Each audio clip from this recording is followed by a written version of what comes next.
Okay. There is a way to get this on Instagram, and I think I finally figured it out. And I think that's working. So I'm trying to hopefully. No, every time I try this, I mean, I do it the old school way, but I've been trying to, hey, everybody, we'll be right there. I just still go camera to camera because so many more people watch us live. Mm, Oh, okay. right Yeah. on. That makes sense, especially these days. Yeah. Oh, wait, what? Okay. Let me expand our page. Turn that off. Expand. All right. Do not hide the chat. Okay, here we go.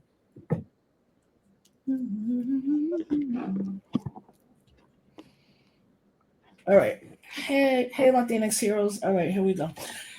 Peace, everybody. I'm a little under the weather, so my voice is a little deeper. Although I could probably do a movie or a documentary with this voice. I don't. Um, It's sexy. I know. You got that Cat Brooks cigarette voice going on. That's what it is. It's so funny because my niece has that. So peace, everybody. Thank you for joining me again Wednesday with Disrupt the Chaos. My show is sponsored by Cooperation Jackson. I'm trying to bring in people who I consider are disruptors all the way, and I share organizations. But please follow Cooperation Jackson, follow Soul Fire Farm, follow Anti-Police Terror Network with Cat Brooks, Dara. Like follow folks, and folks, if you don't know who Dara Baldwin is or Cat, you're gonna be like, where have they been all my life? Because I like realize it's only been 8 days he's in office, although I feel it's been 10 years. So like, I and because I don't go anywhere because I don't get no gigs. I'm always home writing. I'm always like disorientated. Like, wait, 8 days? Like, what the Yeah. is going on? So, please, if you want to get involved with the chat, you have to go to YouTube because it's streaming live on YouTube. One day I'll figure out Instagram, but I tell everybody on Instagram and they love it and they know that they could they can watch it on YouTube. And I can't add anybody to my chat, and although that could be a troll, so I don't believe none of that. All right, so here we are. I really wanted to get Black women's voices in with people that I feel are super revolutionary, who inspire me, who meeting them really did change my life in the best of ways, especially knowing that they are also being attacked. Right? And I believe on a daily. So first we got Dara Baldwin. I'm going to read the bio from her new book, which we will get into. Yes.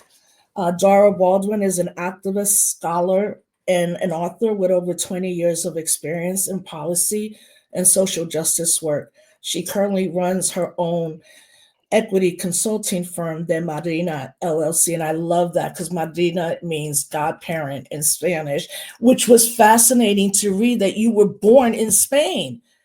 I was like, whoa. You could turn on, Dara, turn on your mic. Yeah.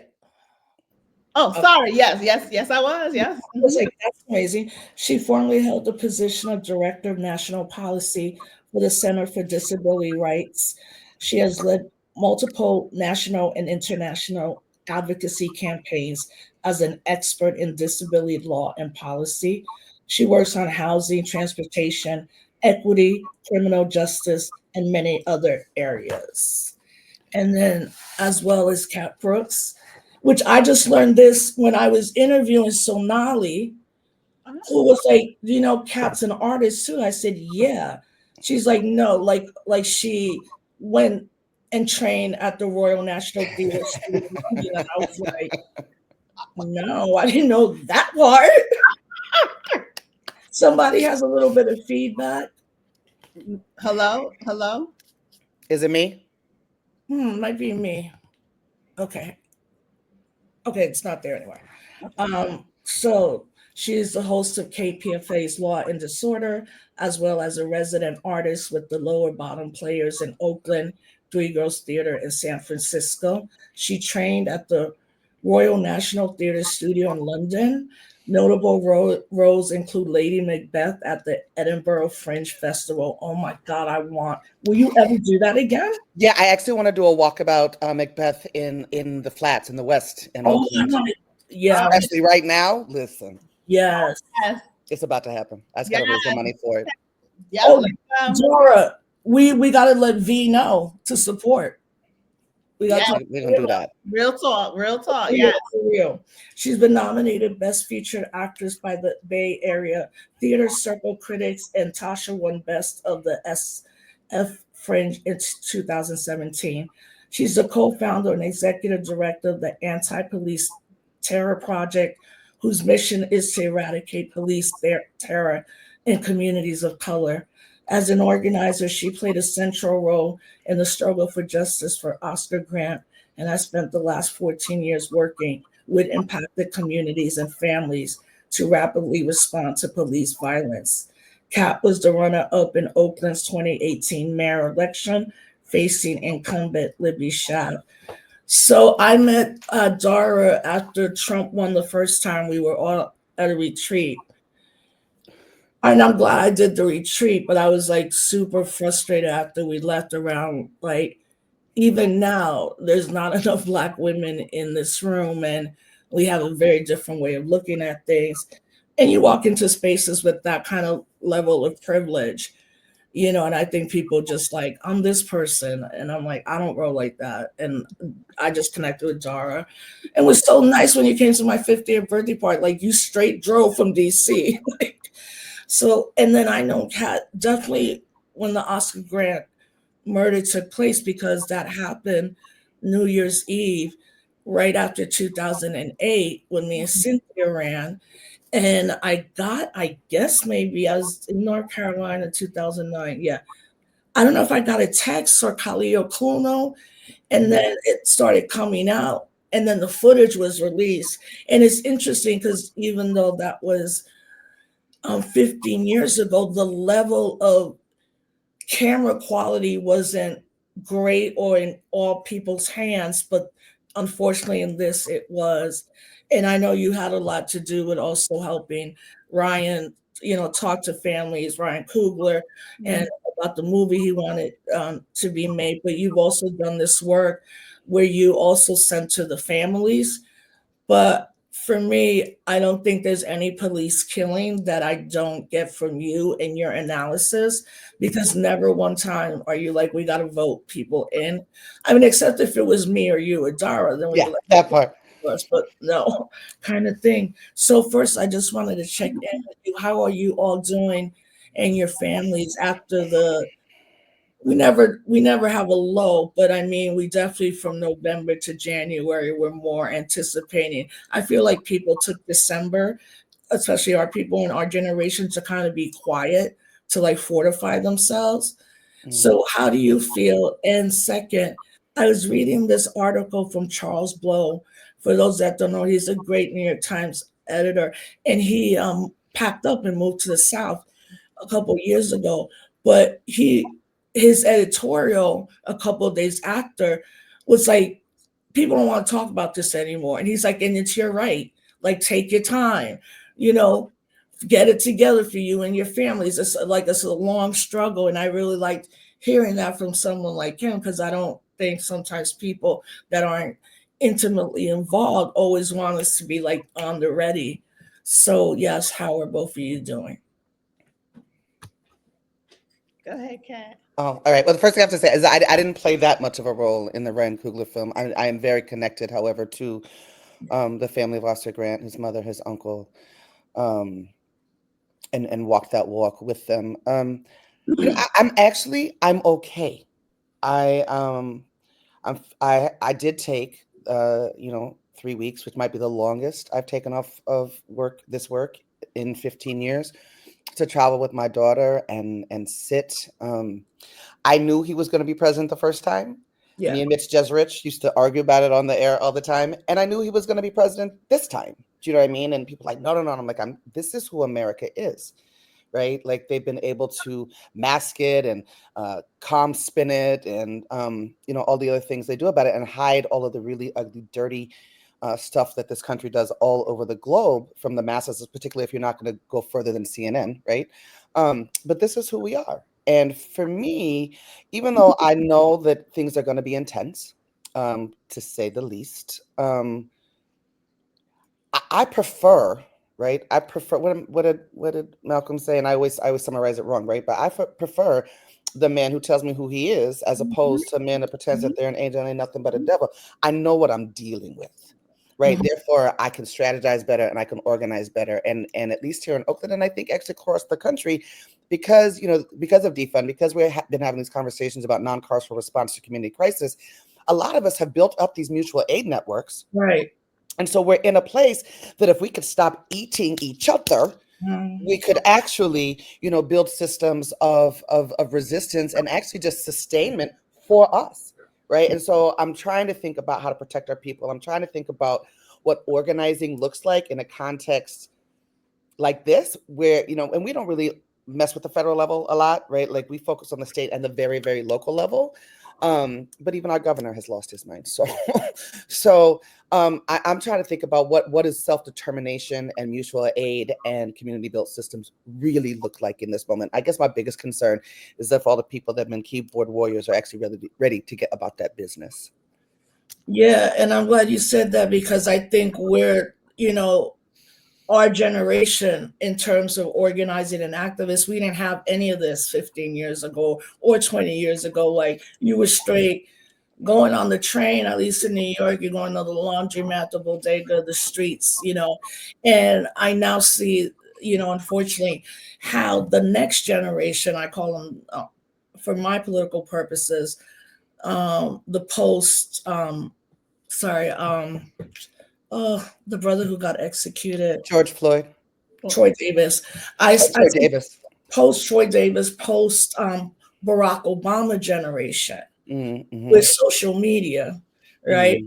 So the mistake is that happened, which first relying on this platform, which we already know is slowly being taken away.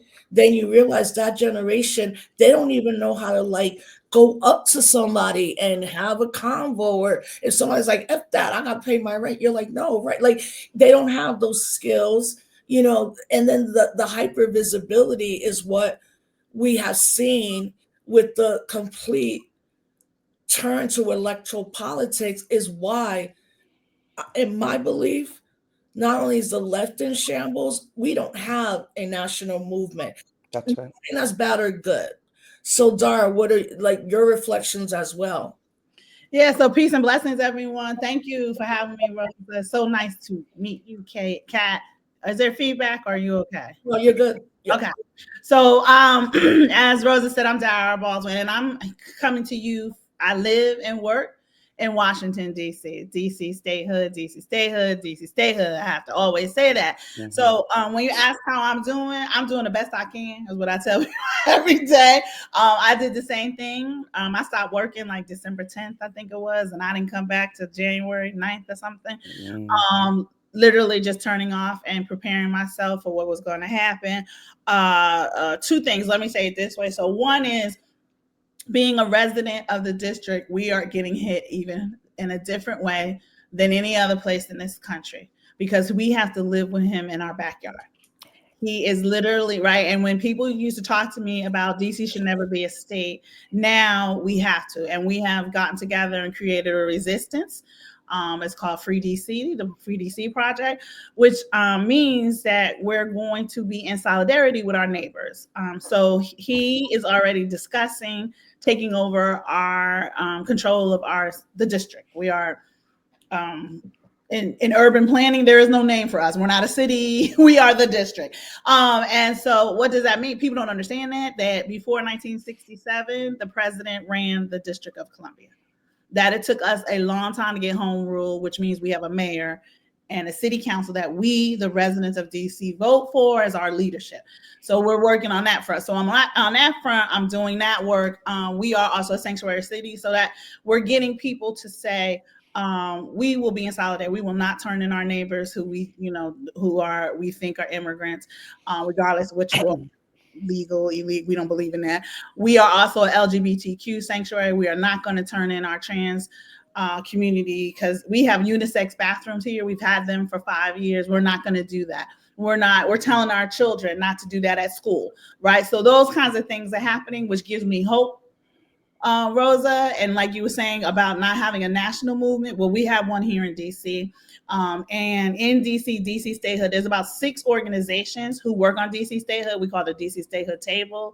We all came together the 2 days after the election and said, we have to do this. And I'm like you, Kat. And if you read my book, To Be a Problem, I talk about how I won bets. I won about 10 bets in 2016 that Trump will win. And now I won about 16 this time because America is not ready, as Rosa touched, to have a Black woman leading anything. And these white women can sit here, and I talked to those white women, right? White women for Kamala, and I was like, I don't trust any of you. You are going to vote for this man. We can't even work with you in a regular nonprofit area, the nonprofit industrial complex. You don't like when you have to even talk to us, let alone let us lead something. And I keep telling these people, and I love you brought in Brother Malcolm X, let's talk about Audre Lorde. And she said the master's tools will not dismantle the master's house. And that these white folks don't understand that you cannot lead this work.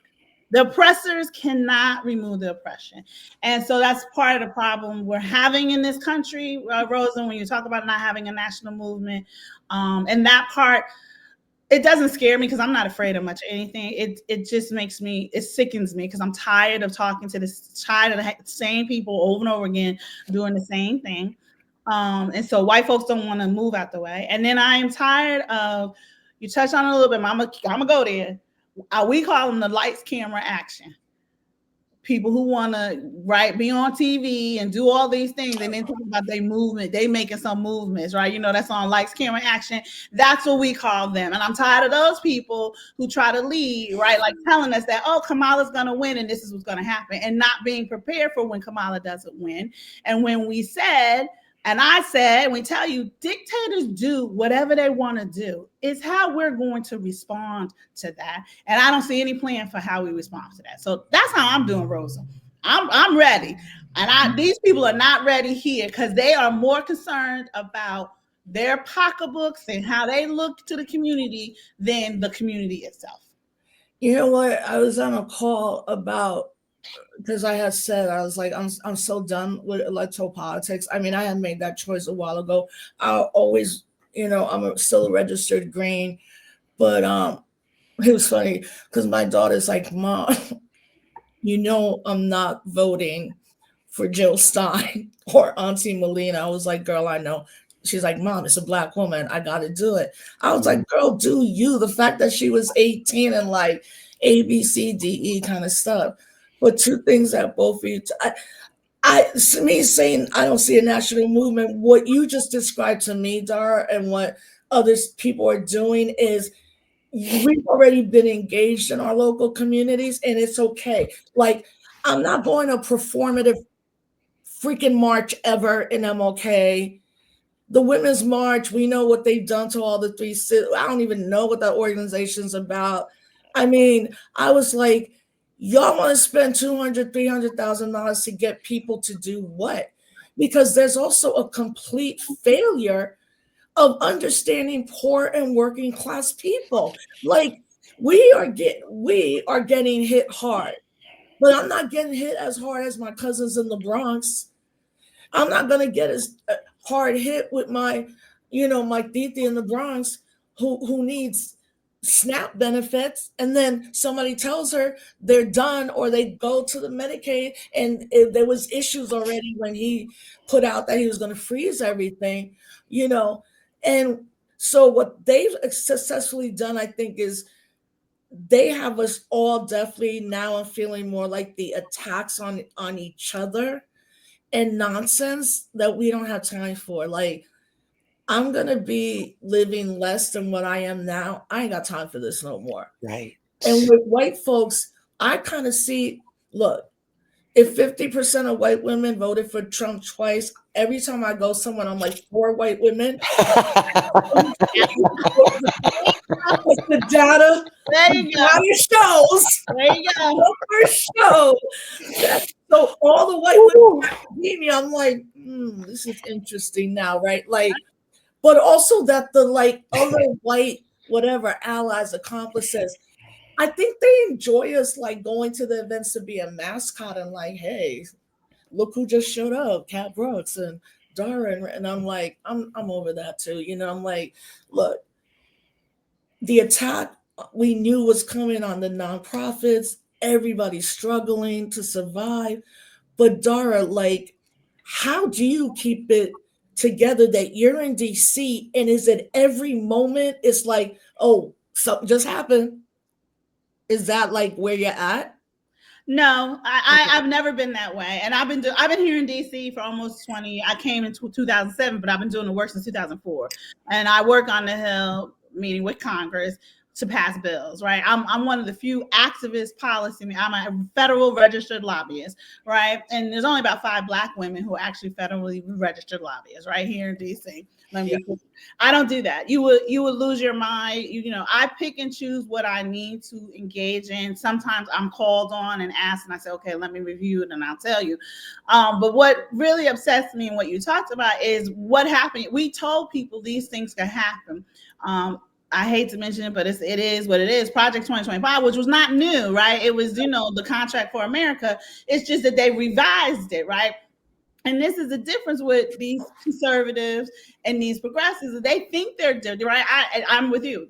Progressives, I keep asking them, what does it mean? Who are you? You are still just as racist as these MAGA folks. But like Kat said and Malcolm said, I'd rather know who my enemy is, right? Y'all are covert about your racism. You just want to move things around. You are just as afraid as the MAGA folks of being a minority. And so you keep doing things. But here's the difference in these conservatives. And this is why they are doing what they're doing. They get these young folks, young people, mostly men, who come up and say, we got this idea. And they say, okay, sit down. We're going to give you a high 6-figure job, like 2 something.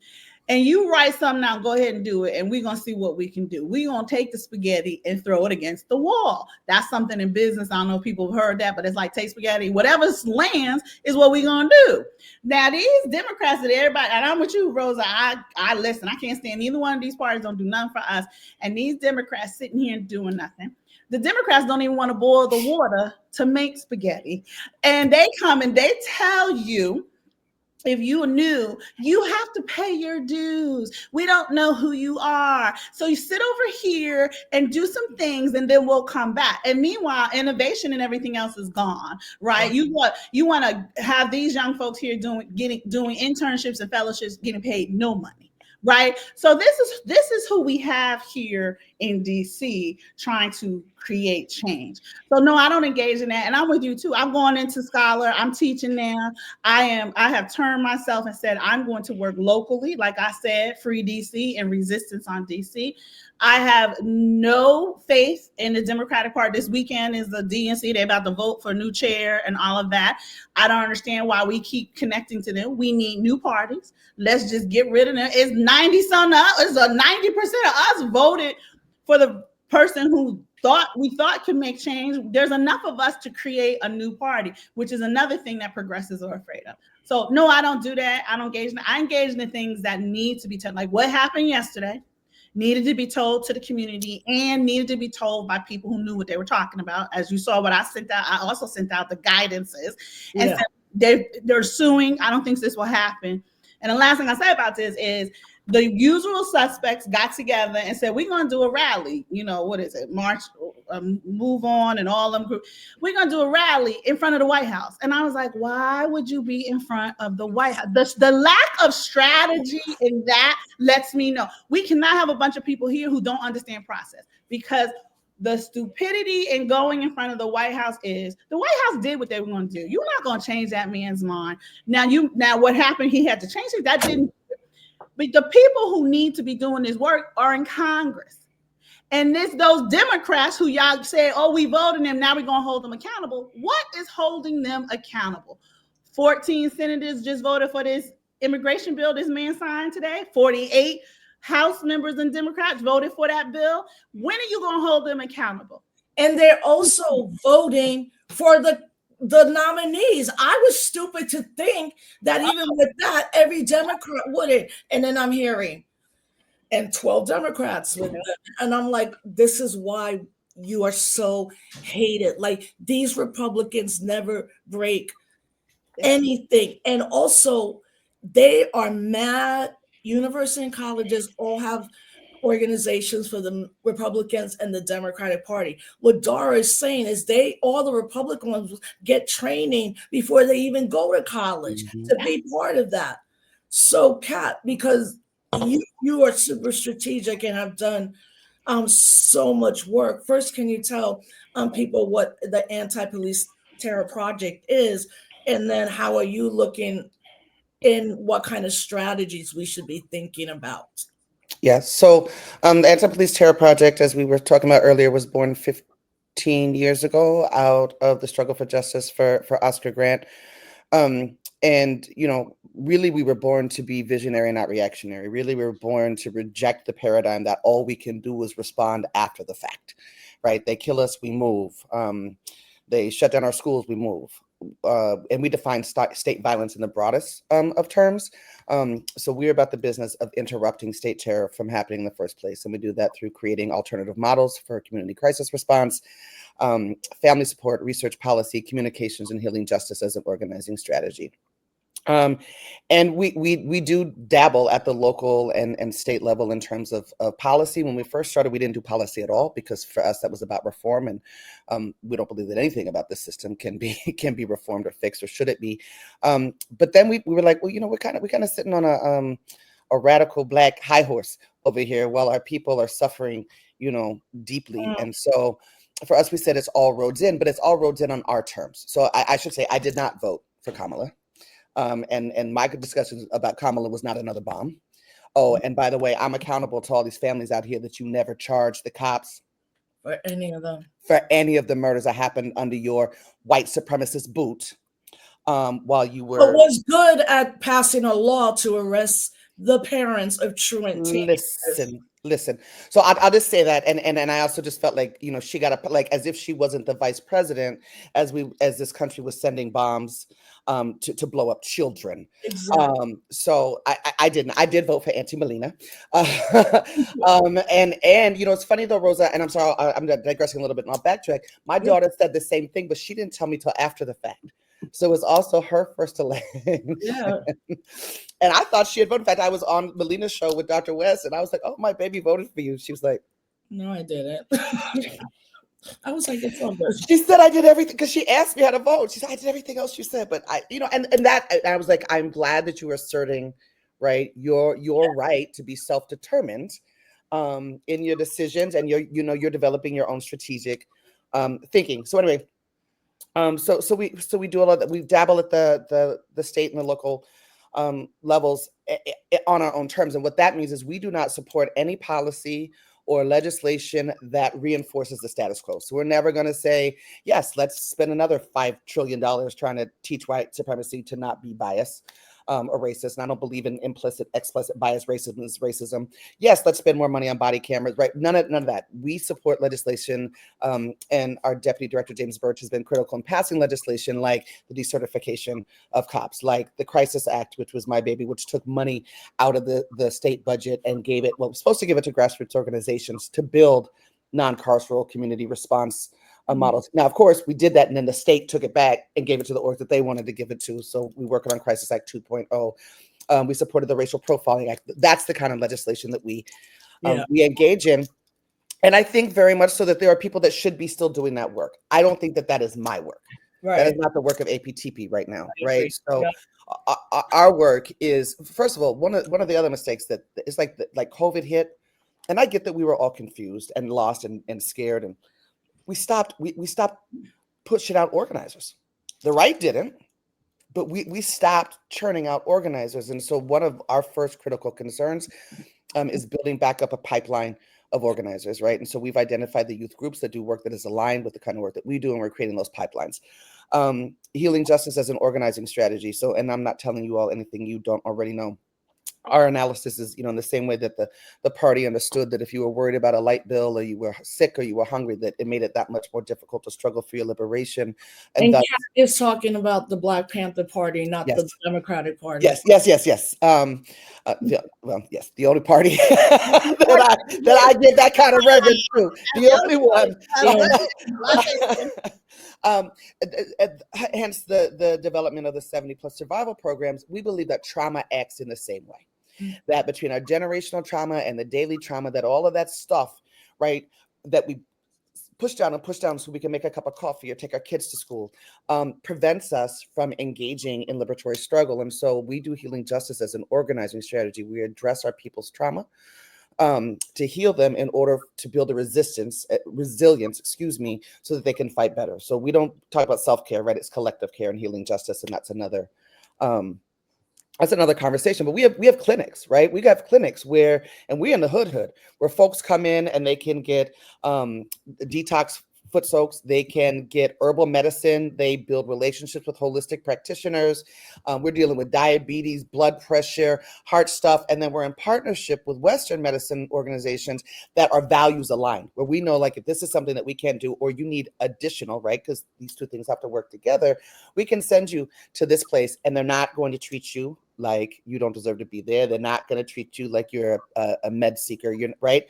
So we're interrupting the things that kill our people, dealing with the trauma. We're interrupting the things when trauma explodes in this intercommunal violence, giving out food, having support groups, right, of various kinds inside, teaching people self-defense, what security should and does look like. Hey, keep going. No, keep going.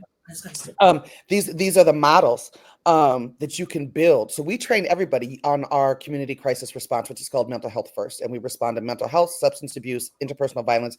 And sometimes just, I laugh a lot. I say, if the wind blows the wrong way in Oakland, people call it APTP because we're going to respond. We train people on all of that. And you don't have to become a member of APTP. I want you to take these principles and go build your own cohort.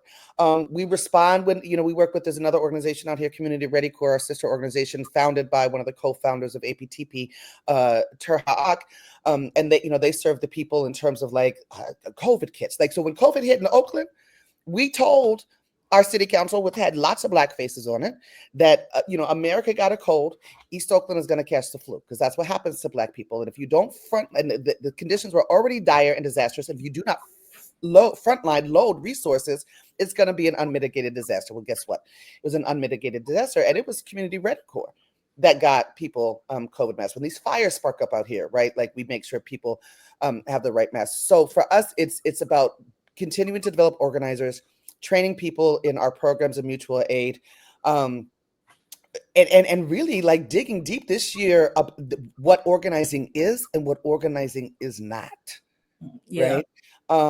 Because people forget that it's actually a craft. You actually have to be trained in it. It actually has metrics and stuff, right, that makes it successful. So those are and then me and my big old mouth, right? And there's a lot of being in deep conversation, and also just real loud conversation with our people, and when it warrants it, with the state. So, Kat, you mentioned trauma, and you are part of this new book that came out talking about abolition. A police-free world is possible, by the incredible Sonali Cole. Oh, yeah. I haven't seen it yet. Oh, it's here. Yeah, I have my copy. Oh, right on. I was so honored. I have been a Sonali fan since I was 20-something, and was driving to Community Coalition, which was a different place and time then. I have to say that now. Driving to Community Coalition at 20-something. To be in her book now, I'm like, she's amazing. I'm a big girl now. She, been affected by the wildfires. She was talking now about her house was safe, but that she was having survivor's guilt. And that happens, especially, I've covered so many climate disasters. It does happen, But so in the book, you talk about this. I'm quoting from your answer. I'm not only a survivor of domestic violence, I'm also a survivor of state intervention into that violence. Mhm. One night when I lived in Las Vegas, my then husband had beaten me pretty severely. He called the police. The police came, even though I was the one covered in bruises and blood and clearly had been viciously attacked. And even though it was apparent that my husband was fine, I went to jail. And I actually went to jail under laws like mandatory arrest laws and primary aggressor laws that my mother, a domestic violence activist in Nevada, had helped pass in the state. As a result, I never called the police again. And what I know now after being in this work for almost 2 decades is that this is true for Black and Brown women in particular. We just don't call 911. And that is so real. I mean, I myself was in 2 situations, but the second one, it, even when you're in it and you have the politics, the second one, not only did I call the police, had him arrested, but then the next night I went and picked him up and went away with him. And there would be another time of violence, you know? Yeah. Yeah. So like this was so I'm sure I don't know if you talked about it before, but that was deep in that thinking of that moment, you know, like what the F? Like Right. what That part. and so was it cathartic to tell this? Is this part of your story that maybe some of us just didn't know yet? It was cathartic to tell, and it actually came to me that was a moment of me being politicized that I hadn't actually sat with in that way, right? It wasn't until I started talking about non-carceral response to community crisis, starting with mental health and then substance abuse, and then talking about IPV and DV, that I was like, oh, I'm actually, because I've never had anybody murdered by the police, and so I've never referred to myself as an impacted family member or person, even though all of us, Black, brown in this country, are impacted by the violence of the state in some way. When we turned our attention to intimate partner violence, I was like, right, all this stuff came up, and I was like, oh, that's me too. And then I thought about and started as I started to move in the world, and all of these people telling me, I just took the beatings. I just, we went back to what we used to do, right? Where the auntie came and stayed at the house for, they did that, or they went underground, or they died, right? Or they died. So yes, cathartic, but for me, the most cathartic thing is organizing to build systems that don't rely on law enforcement to respond to things like that anymore. And it's a harder conversation to have. So when we said that police shouldn't respond to mental health crisis, some people balked, but mostly they were like, eventually they got to, yeah, okay. I mean, that's one of the successes of the defund movement. People say we lost and it's over. It's not over, first of all. One of the things that we won is that even in like Nebraska, right, people are aware of the fact that we shouldn't send badges and guns to mental health workers. But when you start talking about we shouldn't send the cops to IPV or domestic violence situations, right, people are like, are you nuts? And I'm yes, and we've got almost 50 years of sending people to prison, oftentimes survivors that are there because they defended themselves. But let's talk about causes of harm, right? We send them to prison. They get out because, FYI, fun fact, almost everybody that goes to jail and prison eventually comes home. And we send people that have learned to express their trauma through violence to the most violent institutions in the world, and then we spit them back out with no resources, support, counseling, nothing. And then we're surprised when they repeat the behavior, right? And so you'll never achieve peace with violence, and the carceral state is nothing but violence. And so we believe in holistic care and response. We care about the causer of the harm. We want to address his or her, their root cause issues, like why are you expressing your trauma this way, as well as the survivor. And also a lot of, to your point, Rose, a lot of survivors, we don't want our partners to go to jail. Yeah. We don't want them killed by police. We just want the violence to stop. And sending people to jail and prison does not make the violence stop. It actually escalates, increases, and just repeats the cycle. Yeah. And I think that's one of my frustrating thing about this conversation about how we define and implement public safety. None of it is data driven, not qualitatively, not quantitatively. Because if we were actually looking at the data, we would recognize that the way that we implement public safety is the greatest failure of this country. Yeah, I didn't think about it. like that. Dara, at the beginning of the book, you start with building an activist, and I loved reading, the book and reading this because I was not a person born into the movement. I became part of the movement when I went to college. And I tell young people all the time, I was like, look, I grew up in the Bronx when it was burning hip hop. My mom got some money, moved us to the suburbs. I had this experience for 5 days. I was like it's not even a town, it's called the village of Elmsford. I had 37 people. I graduated, like our schools were the same.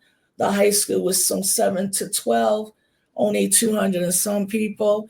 I never in my life saw a metal detector. Our school trips Wow. were to Spain. My school trip was to Spain, Portugal, Morocco. Like it might as well have been a private setting, but and because fam where I grew up, right? My parents to this day have their business in the Bronx in Soundview, and then my dad's been there over 60 years now with his business. But like I would spend 5 days in this idyllic, utopic kind of community. And then every weekend I'm staying in the Bronx to see all my cousins and my titis and stuff. And the older I got, I began to realize I'm not smarter than y'all. You literally don't have the same opportunity because we live 21 miles apart from the city and the suburbs. So when I went to college, I had a lot of anger towards my parents. Like, if I grew up bilingual, I grew up to be proud Puerto Rican, participate in everything, culturally, all of that. How come y'all didn't even tell me that we were a colony? Like, I never even Mm, thought about why I was a US citizen. Mm. I mm, don't even remember my parents being like, so Pedro Albizu, nothing. Mm. And so when I went to college, I had so much anger. And one of my professors is Black psychology. She's like, you're going through these encounters and you're going to get through 5 steps. The first two are like, you're mad. Now you're learning your information. Now it's overwhelming because you're going home. Like, then I start calling myself African descendant. And my mom's like, you're Black now? And I was like, I think so. And I was like, Dad, because my dad is phenotypically Black. Like, and it was just everything awakened in me. So you talk about building an activist, and I'm so grateful that my daughter is a movement baby. mhm, mhm. So if you're building an activist, you said, all my life I have questioned authority wherever I found it. When I was 2 years old, I would pull my toys out in my mom's just clean living room.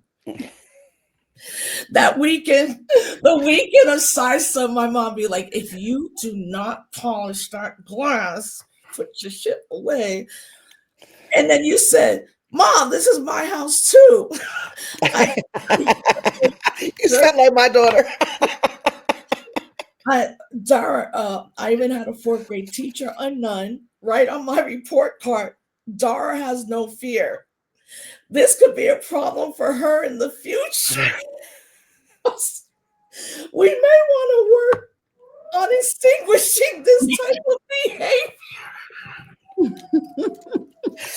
And this was in the 70s, before the school Oh, prison pipeline. But my mother read the code. She started talking to me, you know, and people will ask you, have you always been like this? And you say, isn't everyone like this? mm, Everyone call and push back on authority. In the home I grew up, pushing back against authority was the norm. Much later, in that spirit of pushing back on authority, I entered the policy world in Washington D.C. Look, I was crying, laughing, tears like, and I would say, Mom, all that hell I put you through. I said, my friend just wrote about it. She started at 2. I didn't start till 9. Yes, So yes. yeah, so I mean, you remember that, and so you have always disrupted or Always. asked the questions that nobody else is asking, and also about your journey as a disability activist. Yeah. No, well, thank you for reading. And again, my book, To Be a Problem, is out in stores. A Black Woman's Survival in the Racist Disability Rights Movement. I've been blessed. So I grew up. So as you said, I was born in Spain. My dad was in the Air Force. So we lived there. And that's this work we're talking about, right? Like living under a dictator. It was the late 70s. Franco was, right? The dictator there. I remember that. And my mother told me the stories and things, right? Of, being a Black woman in Spain. They lived in Madrid. My mom refused to live on the base. So they lived in the city. And, came back to Newark, New Jersey, where they both grew up, and East Orange and Newark, and raised me. So that's where I was. And Newark, New Jersey is a city of politics. Amira Baraka, I grew up with the Hope House, right? Amira Baraka, I grew up with Mosque Number 5, where the 3 men who killed Malcolm were, that we all knew, right? That's now a documentary, if you want to watch it, about, we all grew up knowing that those are the 3 men who killed Malcolm in Newark. You knew this, right? When I went to church with my grandmother, my grandfather, not my parents, because they were Black people, they weren't going to church, but I would go with grandma. And in the church would be the mayor and the city council. And my grandmother would walk, go over and say, "What are you doing about the school lunches?" So I always knew you could talk to your elected official. Go right ahead. My grandfather, my maternal, my mother's father, pops, would carry voter registration cards. We would go to dinner and he said, "Hey, hey, pops, how you doing? Good. You vote? You registered to vote? You registered to vote?" So that was just norm, right? My mother was a Delta. We went to AME church. So that was just instilled in me. I went to a private school. You were just talking about, right? I had I call it like a schizophrenic life, right? Living in, not the ghetto, but, Newark compared to Upper Montclair, New Jersey, where my mom sent me to go to school, a private Catholic school where I had 10 people in my class. I was the first Black to go there. It was a boarding school, and my mother said, "Now she ain't staying here. That's not happening." So I would go back and forth. But I say that to say, my first political action in life was making Martin Luther King's birthday a holiday. And I had the white girls in the 4th grade sitting in the driveway writing letters. That's when we used to write a letter, put it in an envelope, and send it to and doing that and saying, I want to make Martin Luther King's birthday a holiday.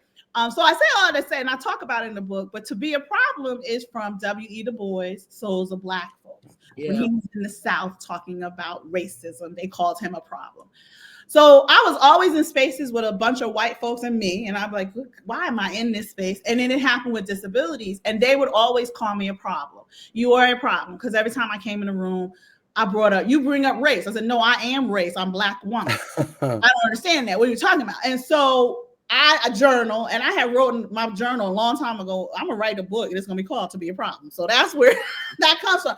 But I have been blessed to be, yes, this has been part of my life. As I said, even being a Delta, my mom, when she kind of left the movement, she left the Hope House, and Amir Baraka, Ras Baraka is the mayor of Newark. Amir Baraka's famed poet, that's his father. And the Hope House. She, went back to her sorority and did a lot of things. And so I was always active politically. I was always reading, learning. The next one I did was South Africa, right? And so the other side of that too is people always say, and this is where it's important because of the times we're in now, is how do you stay so hopeful, Dara? How do you stay, like you were just talking about, Kat, like we have to move and reinvent and do things differently. We have to look at the things that are lacking, which we said we need more organizers. We need to write. How do you keep doing this? How do you not want to get up every morning and do this? Number one for me is I definitely put my family first. They are my number one priority. I'm not married. I don't have any children, but my family comes. I have a brother, I have family, my girlfriends, my best friends. That's number one. Number two, I do what I can do. I learned a long time ago to say no to people, like, no, I'm not doing this, whatever. And number three is these things that I see, what I'm going to tell you. When I did Martin Luther King's birthday, I was that kid and said, Mom, I want to go talk to my senator and my congressman. In the 8th grade, my mother said, okay, I'll make this hot. And they said it'll never happen. And look what happened. It is not only a national holiday, but there is a monument of a Black man on a national mall. He the only one on there. when we fought and said, no, you have to stop South Africa, we not only stop apartheid, but release Nelson Mandela, we were told that would never happen. And look what happened. Yeah. Not only was he released, but he became the president of that country in the end of apartheid. I was in Yankee Stadium when he came to New York City. So I was there too. Yeah, right. Yeah. Don't tell me that we can't do these things, and that life ebbs and flows. Right? Things always happen this way. And it is at this time where we need to, and I think, Kat, you said it well, stop eating each other. We need to come together and understand and know that we are not going to do this alone, that all power to the people. Y'all can't keep saying these words, power to the people, all power to the people, for pomp and circumstance. That actually means something. That's right. Come on. Yeah. That actually means that we actually have power. And if you don't believe you have power, then they win. And we're not going to allow that. And I know people keep saying this over and over again, but what we're doing here in DC, getting together and talking ward by ward. When we started our training, I believe in fate and the way the world was. The night before our first orientation, South Korea happened. And I was like, yes, thank you.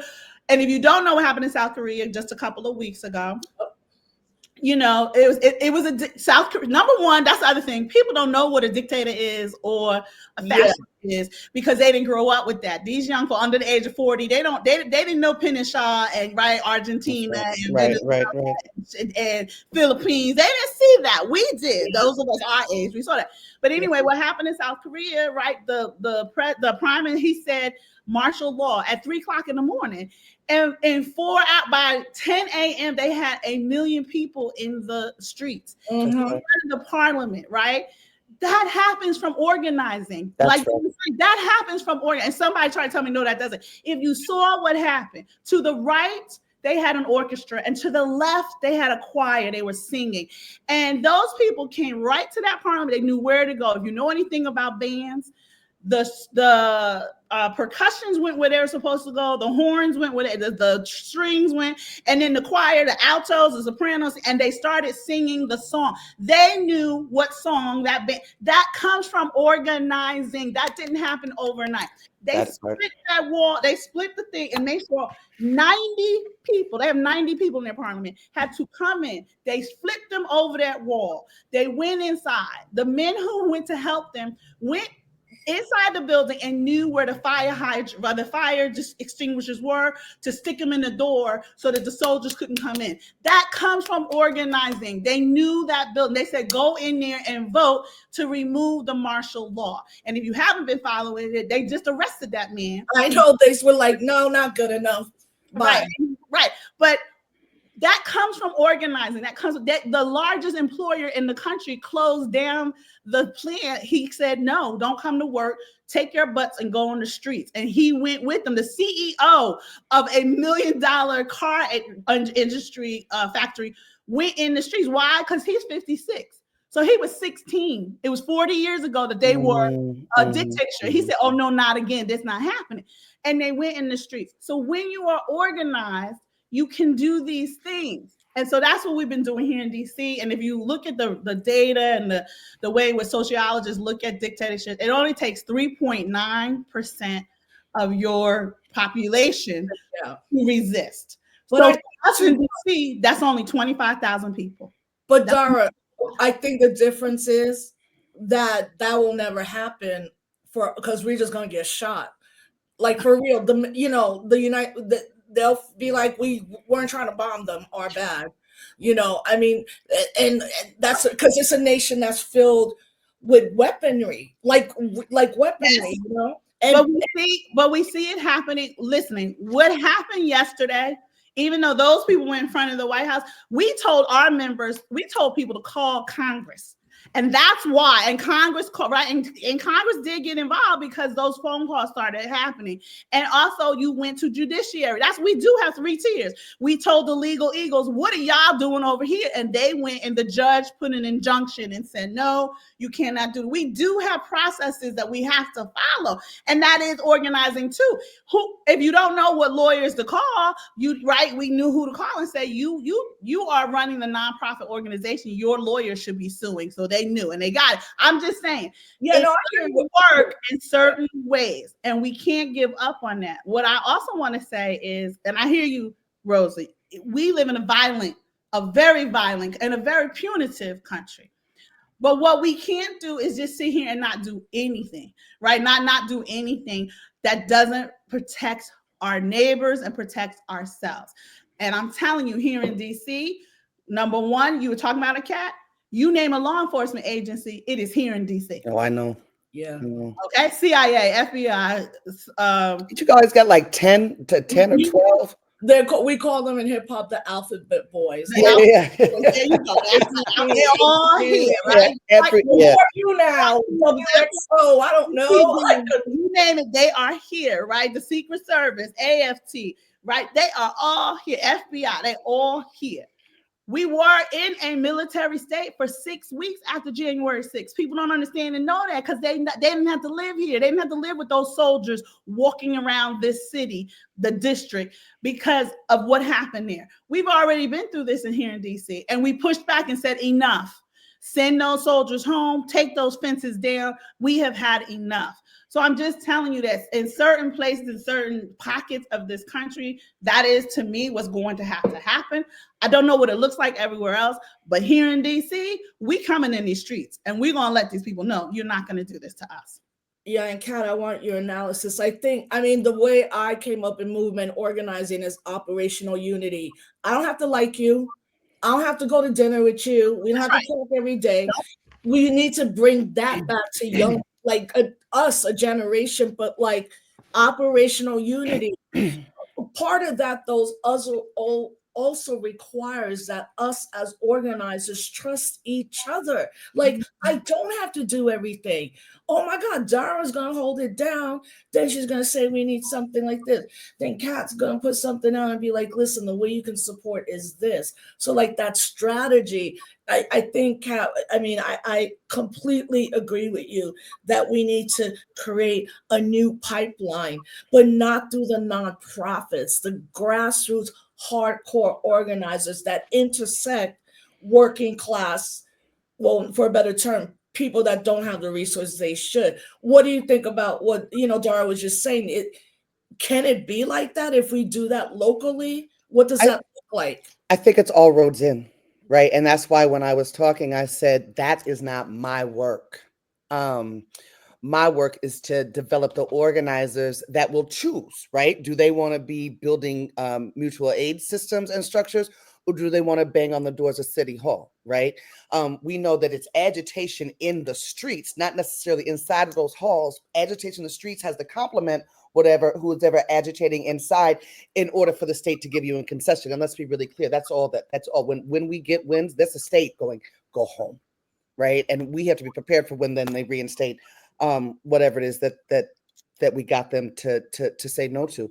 And I believe that we're in an all roads in period of time, right? When people are going to have to bang at the federal level, have to bang at the state level, have to bang at the local level. But I don't think any of that matters if we are not building our own system structures, defense apparatus, right, on the streets in a grassroots way.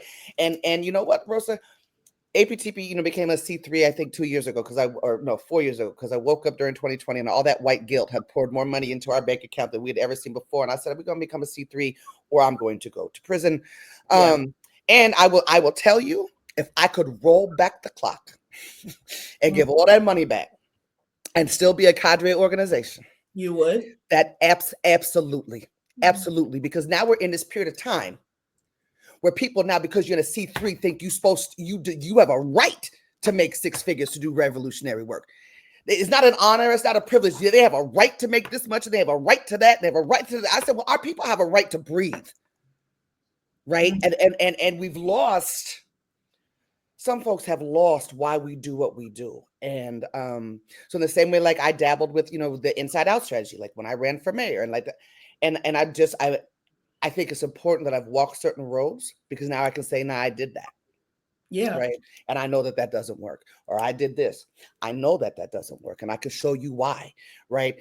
What has always worked in I won't even say how many decades of organizing and being an organizer, is being in the streets with the people and building with the people directly. That has always worked. Organizing is what gets the good. And I think the other thing is, you were talking, Dara, that I was thinking about the other problem with not turning out organizers and not for our movement to not be rooted in an organizing framework is this thing about instant gratification, right? Like people do a campaign and they lose the first round and their feelings get hurt and they go home. Right? Like we talking about, this is lifetime work. Oh, preach this. Lifetime work.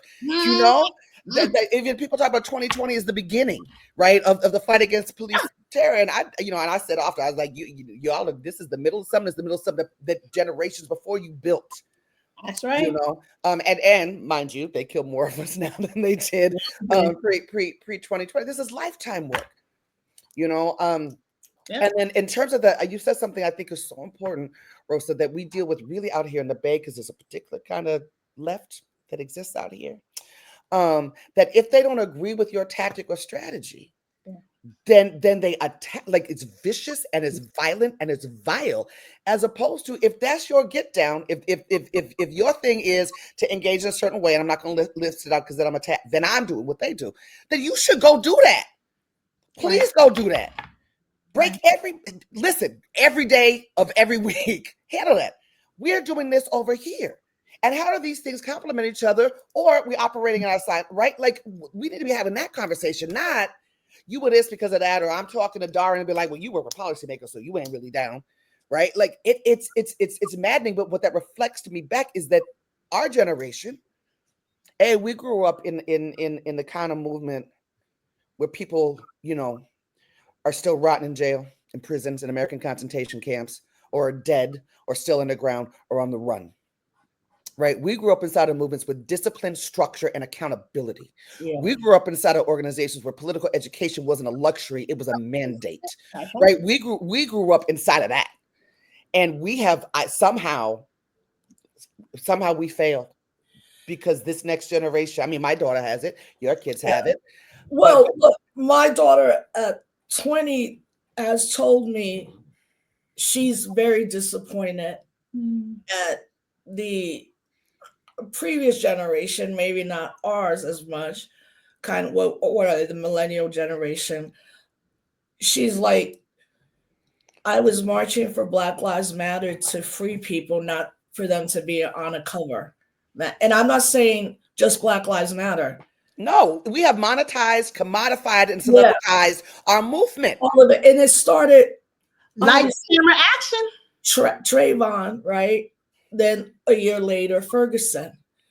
The reason I knew Ferguson was something so different was because they were straight, the hood, the people. It was a small community. Everybody kind of knew each other. So when these flyover activists, they were like, yo, Al Sharpton, bounce. That's right. What, we're gonna get out of here. But now, how many people we know that are millionaires writing about Ferguson, teaching about Ferguson? They don't want to talk about the 5 Black men that we all know, including murdered. Palestinian. We knew they were murdered. They've abandoned Ferguson. So like, I'm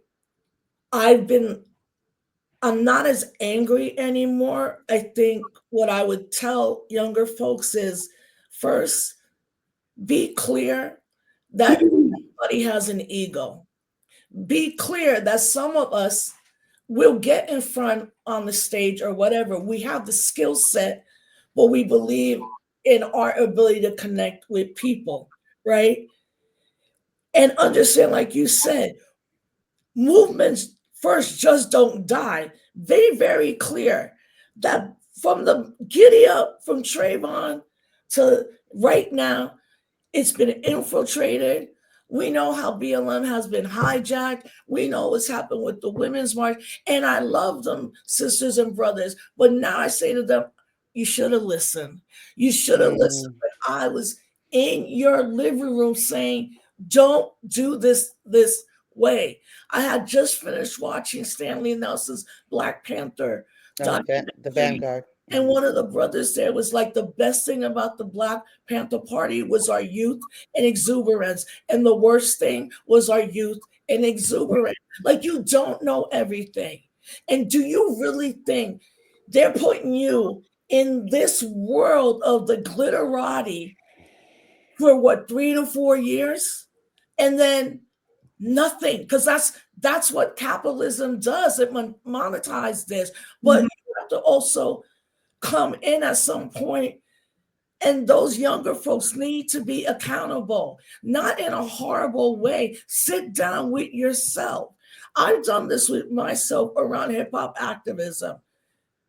With everything that's been coming out, like the evidence, although so many of us knew, and people like, if you knew, why you didn't stop it? Well, we didn't have videos. Like 12 years ago, if I'm up in a studio with some rappers, or 15 years ago, I didn't even have a phone. It's like, be clear that at some level, this is going to be overtaken if you let it. But if you want to sell out your ethics and morality and all that, I do know from the move people, they're like, consistency is the key.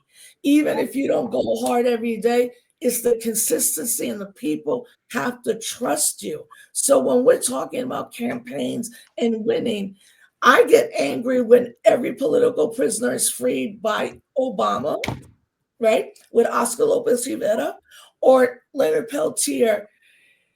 The first thing people would say, Obama freed Oscar. I said, Obama didn't free Oscar. He was, the Puerto Rican community would like, we will vote for you, but you're going to have to pardon Oscar Lopez when you're done. And he did that. But that was a 30-year campaign. Right. Leonard Peltier, a 30-year campaign. Mutulu Shakur adjusting and saying, all right, let's come from it from another level. All our PPs aren't out, but in the last decade, we've seen the fruits of the work that started in 93 at the Jericho National March, then the 95 rally. The last thing I'll say to the young people, read a damn book. Read a book. Take some notes. Like, there's a reason we call Souls of Black Folk a classic. There's a reason there are 40 Black Panther Party memoirs, and there's not too many young ones, but it's growing. Like, read a book. Stop acting like you know everything at the end. Like, for real, fam. Like, humble yourself. With all this being said, we're all activists and organizers, and I think it requires for us to have our analysis too. But at the end of the day, we're going to be with y'all. We're going to tell you the truth. We're not going to co-sign on everything. But like both of you are saying, this ain't a sprint. This isn't like you wake up 9 to 5. This is in your DNA, and hopefully it gets passed down. So thank you so much, both, for spending extra time with us. I want both of you to have just some closing thoughts, or even if there's something coming up soon that we can participate and help. And as well, if you could share all your social media and contact information. Go ahead, Kat. Nah, I started. You go, Dara. Oh, well, I hear you. I completely agree, Rosa, with a lot you're saying. But I've seen it too. I'll say this. It wasn't mentioned with all the things you're talking about, but I work because I did transportation and pretextual stops, and how we got that defunded from the Department of Transportation. That was Decarcerate Memphis, who have been, like you said, been working on this since 2010. And unfortunately, the horrible killing of Tyree Nichols down there really catapulted us to get that. And they were great with that. All the lights, camera, action folks went down to Memphis, and they said, who are you? We don't know you. Get the hell out of here.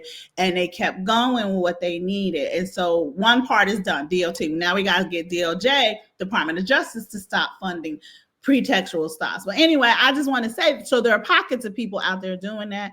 I want to say this too, and I appreciate you, my sister Rosa. I need people to understand and know I'm gonna take this time to uplift her. Rosa is in a space that she should not be in. She is a revered queen in our work, and she should be out on the speaking circuit making as much money as she can to take care of her and her family. And those of you out there who can make that happen need to make that happen. You need to stop. This is when we need to start holding ourselves accountable. When you said it, Rosa, when you said when people harm our community, we don't do anything. We don't say anything to these people. We don't uplift. But the people who are sitting here and toiling the soil, if you have ever been on a farm, you need to understand and know that crops end, you take them up, you throw them out, you toil the soil. Queen Rosa Clemente is one of those who've been toiling the soil for years. She has never turned her back on her people. She has never left the fact that Black liberation and the liberation of the people is what is needed. And for her to not be getting the reaping what she's been sowing, we're not going to have it anymore. So those of you out there who have connections, who know people to get this woman in the spaces that she should be in, need to be doing that. And that's what I'm going to say about this and my sister. And I'm, of course, going to end this and say to all of you, protect your peace. If you don't do anything else in this stuff, protect your peace. But at the same time, understand and know we got a job to do. And it is the next 4 years. No, it's the next. The rest of your life. Yeah. Go ahead. The rest of your life.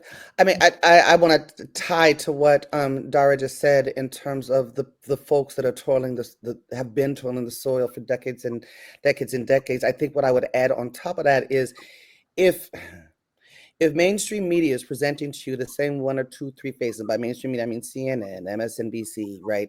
Yeah. You should ask yourself the question: what is it about them that makes the state feel like they are safe to be the spokesperson for the rest of us?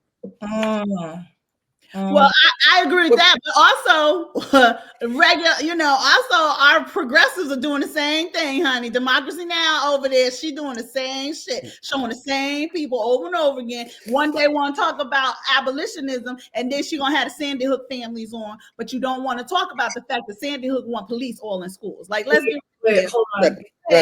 Right. I was making a little bit of a different point. I'm talking about that the state allows the folks to be the face of our movement that do not threaten the state. Mm-hmm. Because if you are a threat to the state is not going to uplift you, right? And so you should actually be looking for the people that are doing the work in the cut. And have decades and decades of toiling. And I give you mad respect and love, Rosa, also Dr. Melina. I mean, there's so many people and so many names that nobody has ever heard, and that's actually the engine of our movement. Other names you've never heard, right? That are doing the most critical work, but the most unseen work, right? When the cameras aren't there, door knocking, late night campaign planning, letter writing, because some people just do write, and I hope you're writing to our brothers and sisters on the other side of the wall. So I guess my final words, and I say this, I'm going to say it the way that I say it in the Bay. People say, well, what can I do, Kat? What can I do? And the first thing I say is join an organization, research, and find an organization that is working in a movement the way that makes your heart sing. Right. And you don't have to do it like Kat. Tear gas tastes like crap. You ain't got to go stand on 14th and Broadway and get flashback. We need communicators. We need people to watch the babies. We need cooks. We need writers. We need lawyers. We need paralegals. We need people to drive cars. We need people to take care of the elderly. We need child care. Like, there's so much to do, right? If we're going to build a sustainable movement. And then I say, if you can find an organization out of the 9,462,152.5 that we have in the Bay Area or in the country, start your own. But do something, don't agonize, organize. Organizing gets the goods. It gets the goods. It gets the goods every single time. And remember that organizing is a craft, and go find you someone that has a footprint in this thing, that understands, knows organizing, and can show you how they've organized for wins, for material wins for our people. And study, humble yourself, sit at their feet and learn something. And then there's so much nostalgia. There's so much, and this is not 1964 or 8 or whatever, right? And the living party members will tell you it is 2025. You need to do 2025 stuff. Stop trying to be them. And by the way, there is no we should not be reveling in martyrdom. If you haven't sat in a hole with no contact for anybody for 50 years behind bars, how dare you revel in martyrdom? The movement does not need any more caged or dead organizers, activists, or advocates. That is trash. We also don't need to work, smoke, drink, die, as we were taught, right? White supremacy doesn't sleep. You don't either. That is trash. Yeah. We need to build a sustainable movement. We need to stop eating each other. We need to take hold of our craft. We need to heal, and we need to breathe. Yes, yes. Yeah. It's not about self-care. It's about healing justice, which is an intentional interruption of the impact of white supremacy. So you can follow me. I'm Real Cat Brooks or Cat Brooks on all of the places. I'm still even on that hellhole that they call X. Also Anti-Police Terror Project that is on all the socials. You can follow what we're doing. And I want to invite both of you. No more performative King marches, Rosa. You know, for 11 years, this was our 11th year. We've been doing Reclaim the Radical Legacy of King. We don't just do a day. We do a massive march, which brings out thousands of people. And then we do a week of trainings, shutdowns, films, educational events, healing things, etc. So next day you all come out here and live in the radical legacy. Oh, I didn't get, and yeah, I'll be there. Thank you for that. Contacted. We also need historians. We need people. Yes, all of it. Well, that's one new thing for me. I'm a trained historian in Black Studies, right? I'm finally finishing the dissertation. For me, the way I look at history is here's the book. Who's not in the book? Yeah. You know, who's not in the book? There you go. You know, and you can find me on social media, same thing, Instagram, X. I'm still on there because I gotta see what's going on, and Threads and Blue Sky at NJDC07. I moved from New Jersey to DC in 07. Oh, right on. On everything. The book again? And my book is To Be a Problem, a Black Woman's Survival in the Racist Disability Rights Movement. Dara Baldwin. If you go, you can get it at independent bookstores. Please buy from Black independent bookstores. I am in there in some of them. I will say this. People are upset because I have the word racist in the title. And they're like, oh, that's kind of, I said, well, that's book banning. But anyway, it's out there. You can get it from Amazon if you wish as well. And if you go to a bookstore, I am blessed to be right next to James Baldwin. Wow. It's an honor. Thank you for this brilliant almost hour and 20 minutes. I really, really appreciate it. Luckily, I don't have to rush things. So I would encourage everybody who's watching to please watch the now 4-episode documentary on Sean Puffy Combs. It's called The Fall of P. Diddy. It aired 2 episodes Monday, 2 episodes on Tuesday by the incredible documentarian Yoruba Richan. I was glad to play like the smallest role in that because as this was coming out, I was at an event where I was heckled and yelled at, like a hip hop women's empowerment event. All the women in hip hop that I always knew were foul, were extra foul. It was pretty horrible. And then they made a whole podcast about me and my statements on Rick Ross and Diddy and Bambaataa, you know. And I wasn't really mad at the audience. It was a little weird to be like a hip hop thing, but it wasn't Lincoln Center. What I got more to this day, I'm furious. I hope I never see this person again. At someone that I thought was a friend for 30 years. And then I realized, oh, no matter what, it still happens. And it just happened that Yoruba was there. And then a couple months later, this stuff comes out. But I think this is one of the best ones because she made an extra episode. She just did an interview 3 days before the documentary wrapped. So the 5th interview was taped on January 22nd, where Puff Daddy's executive assistant finally went on the record. He's the one that provided the preliminary things to the feds. Right. And it's so, and the reason I bring this up is I told people, like, this is it. I'm not doing nothing for no more predators. All right. Let's understand the Me Too movement was not about the predators or the perpetrators and what happens to them or not. It's about the survivors. And I want people to remember that so many of us are victims. We're also survivors. Right. But like you said, protect your peace. I think at this point, if you're like, I'm 52, I don't have time for this anymore. I'm not going to talk about hip hop anymore. I've been talking about it for 25 years. It don't change. The culture, all of that doesn't mean we throw it out. What it means, it takes a repivoting, or it just says some things just don't work. And that's okay to say something just doesn't work and move on. I thank you both. Thank you. Everybody follow them. They're doing incredible work. And let's see where we meet up in real life. Love you, sister. Yes. Love you too. Love you All too. right. Bye. Blessings. Peace. Be careful out there. Peace and blessings. Yeah. All right, y'all. Peace. All right. Love, love.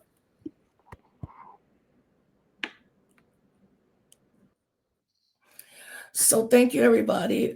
Thanks, everybody. That was an incredible interview. Again, the show is sponsored by Cooperation Jackson. Cooperation Jackson. And well, anyway. And tomorrow, 7 p.m. Thursday for Can't Stop Our Blackness, I'm interviewing a Mexican American brother. His name is Nolan, talking about ethnic studies in America and the streets to the suites. And Vanessa Diaz, who just wrote a great article on Bad Bunny and has taught the first Bad Bunny Bad Bunny class in higher education. So tomorrow, thank you, JB Taylor. I appreciate you. So tomorrow, 7 p.m., that's the Can't Stop Our Blackness. Vanessa Diaz, Google, read the article she did on Rolling Stone about Bad Bunny and check out her class. She created the first Bad Bunny class in academia. And then Nolan Cabral, who's going to talk about Mexican and ethnic studies and the attacks coming out against that. So I appreciate you. Follow these two sisters. Keep catching me here or on YouTube when it streams live. Peace, everybody. Have a good night. Peace, everybody. Have a good night.